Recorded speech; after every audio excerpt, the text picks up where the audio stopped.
اگر آپ بڑے بادشاہوں کی تاریخ پڑھیں تو آپ دیکھیں گے کہ انہوں نے اپنی بادشاہت کو برقرار رکھنے کے لیے کئی ایسے اقدامات کیے جو سننے میں غلط لگتے ہیں۔ اس کے علاوہ اگر آپ کسی بھی کامیاب شخص کے بارے میں پڑھیں گے تو آپ کو معلوم ہوگا کہ اس نے کچھ قدم ایسے اٹھائے جو دکھنے میں صاف صاف غلط لگتے ہیں، لیکن کیا یہ واقعی غلط ہیں؟ اصل میں دیکھا جائے تو کامیابی کا راستہ سیدھا نہیں ہے۔ کبھی کبھی آپ کو آگے گزرنے کے لیے کئی ایسے راستے استعمال کرنے پڑتے ہیں جن پر آپ گزرنا نہیں چاہتے۔ یہ دنیا اتنی ایماندار نہیں ہے جتنی ہم نے کتابوں میں پڑھ رکھی ہے، اور نہ ہی یہاں زندگی گزارنا اتنا آسان ہے۔ اس لیے ضروری ہے کہ آپ کچھ ایسی چالوں کے بارے میں جانیں جو آپ کو کامیاب ہونے میں مدد دے سکتی ہیں۔ یہ کتاب آپ کو ان چالوں کے بارے میں بتاتی ہے۔ اس کے علاوہ اگر آپ اس چینل پر نئے ہیں تو ایسی ہی مزید ویڈیوز دیکھنے کے لیے چینل کو سبسکرائب کر لیں۔ تو آئیے اب ہم ان چالوں کے بارے میں بات کرتے ہیں۔ سب سے پہلے یہ کہ اگر آپ کسی باس کے انڈر کام کرتے ہیں اور آپ اسے خوش کرنا چاہتے ہیں تو اسے یقین دلائیں کہ وہ سب سے ذہین ہے۔ اگر آپ اپنے باس کو خوش کرنے کے لیے بہت زیادہ محنت کرتے ہیں اور آپ کو لگتا ہے کہ آپ کے سمارٹ کام سے آپ کا باس خوش ہو جائے گا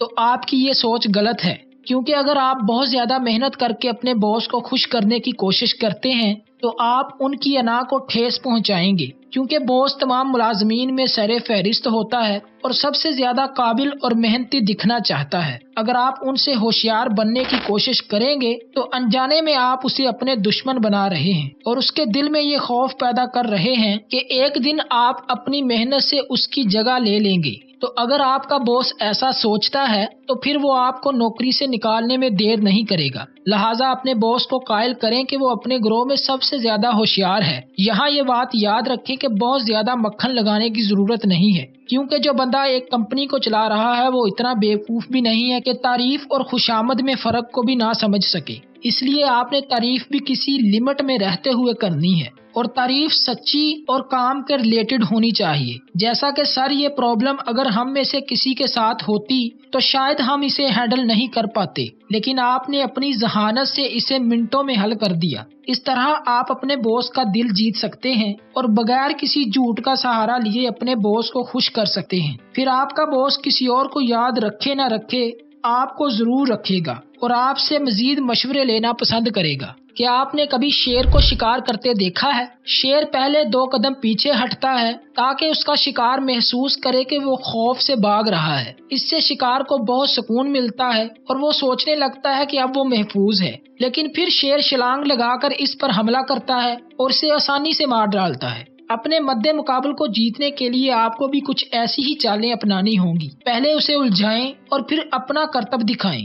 آپ اس کے سامنے اس طرح کام کریں کہ وہ سمجھ ہی نہ پائے کہ آپ کیا کرنا چاہتے ہیں۔ پھر جب آپ دیکھیں کہ وہ پوری طرح الجھ گیا ہے تو پھر آپ اپنا اصل کام کریں۔ اگر آپ لوگوں کو دکھا کر کام کریں گے تو وہ آپ کے ارادوں کو جان لیں گے اور اسے آپ کے خلاف استعمال کریں گے۔ اس لیے آپ اپنے کام کرنے کا طریقہ پوشیدہ رکھیں۔ آئیے اسے ایک مثال سے سمجھتے ہیں۔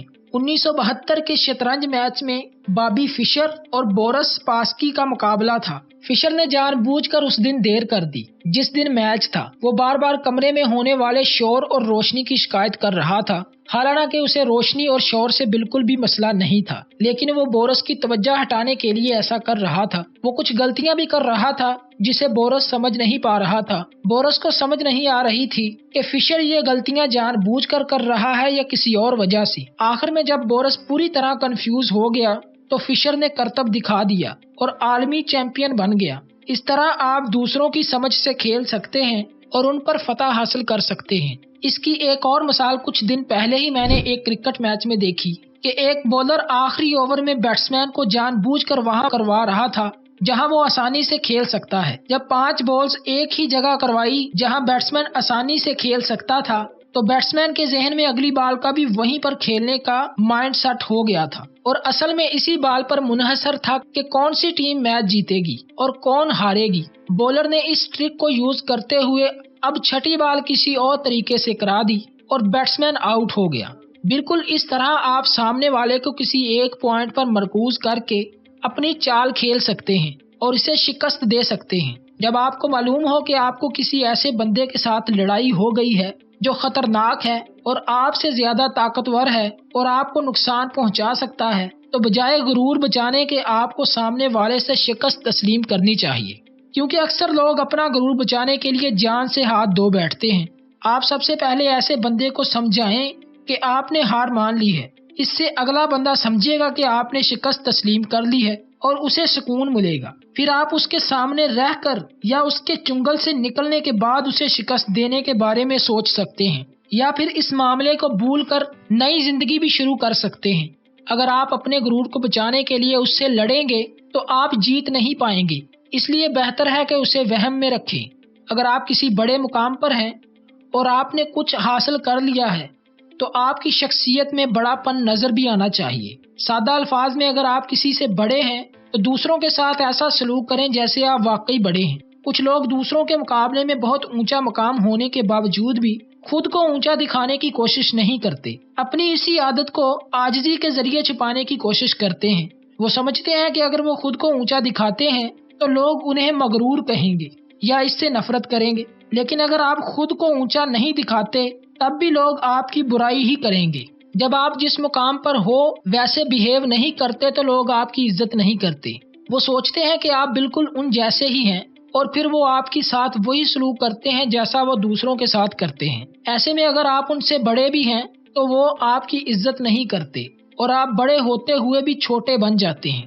اصل میں یہ اجازت آپ نے خود ہی ان کو دی ہے کہ وہ آپ کی عزت نہ کریں اور آپ کو چھوٹا سمجھیں۔ مثال کے طور پر لوئس فلپ جو کہ فرانس کا بادشاہ تھا، اس نے تمام شاہی چیزوں کو ترک کر دیا تھا اور بادشاہت ہونے کے باوجود بھی ایک عام آدمی کی زندگی کو اپنا لیا۔ اس نے بینکروں سے دوستی کر لی اور شاہی لوگوں کے سامنے بیٹھنا چھوڑ دیا۔ نتیجہ یہ ہوا کہ وہ امیر اور غریب دونوں کا اعتماد حاصل کرنے میں ناکام رہا۔ لوگ ایسے بادشاہ سے نفرت کرنے لگے جو بادشاہ ہونے کے باوجود غریبوں کی طرح زندگی گزار رہا تھا لیکن غریبوں کے لیے کچھ نہیں کرتا۔ یہ نفرت اتنی بڑھتی گئی کہ لوگوں نے اسے تخت سے ہٹا دیا۔ اس لیے یہ ضروری ہے کہ آپ لوگوں کے ساتھ اس طرح برتاؤ کریں جس سے ایسا لگے کہ آپ کی پہنچ ان سے زیادہ ہے۔ اس سے لوگ آپ کی عزت کریں گے اور آپ کو حوصلہ ملتا رہے گا اور آپ اور زیادہ ترقی کریں گے۔ اگر آپ کسی کو اپنا دوست بنانا چاہتے ہیں یا اپنا کوئی کام نکلوانا چاہتے ہیں تو آپ پہلے اس بندے کی پسند اور ناپسند کے بارے میں جانیں، پھر اس کی پسند کے مطابق اس سے بات کریں اور وہ کام ہرگز نہ کریں جو اسے ناپسند ہو، تو اس طرح وہ بھی آپ کی طرف اٹریکٹ ہونا سٹارٹ کر دے گا، کیونکہ ہم اپنی جیسی حرکات کرنے والے اور جیسا ہم سوچتے ہیں ویسا ہی سوچنے والے کو پسند کرتے ہیں اور ان سے دوستی رکھنا پسند کرتے ہیں۔ تو ایک بار جب آپ کی دوستی اگلے بندے سے ہو جائے تو آپ اپنا کوئی بھی کام کروا سکتے ہیں۔ اس کے علاوہ اگر آپ اس چینل پر نئے ہیں تو ایسی ہی مزید ویڈیوز دیکھنے کے لیے چینل کو سبسکرائب کر لیں۔